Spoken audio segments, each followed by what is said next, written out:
ఆడబిడ్డల్ని అవమానిస్తే కబద్దార్, జాగ్రత్తగా ఉండండి. జూనియర్ గానే ఆపిస్తున్నాం మీరు. అవమానించిన 5 నిమిషాల్లో మీ చొక్కా పట్టుకునే మా పోలీసులు సిద్ధంగా ఉంటారు. అబ్బో కమలాసన్, ఆడబిడ్డల్ని గౌరవించాలా లేదా, ఆడబిడ్డల్ని అవమానించే వాళ్ళని శిక్షించాలా లేదా అని మిమ్మల్ని అడుగుతున్నా. అనంతపురంలో మీ అనంతపురం ఎమ్మెల్యేని డయాస్ పైన పెట్టుకొని మీరు మాట్లాడిన మాటలు ఇవి. ఓ ఆడబిడ్డ గురించి, ఓ మహిళ గురించి, జూనియర్ ఎన్టీఆర్ మాతృమూర్తి గురించి మీ ఎమ్మెల్యే మాట్లాడిన మాటల సంగతి ఏంటి? ఆడబిడ్డ కాదా జూనియర్ ఎన్టీఆర్ తల్లి? ఏం భాష మాట్లాడారు మీ ఎమ్మెల్యే? ఎటువంటి భాష మాట్లాడారు? కేసు పెట్టారా? చర్య తీసుకున్నారా?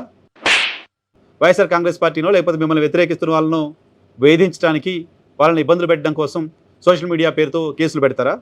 మీ పార్టీ వాళ్ళైతే మహిళల్ని ఏమైనా అనొచ్చా? ఎంత ఎక్స్ట్రీమ్కి వెళ్ళైనా వ్యాఖ్యలు చేయొచ్చా?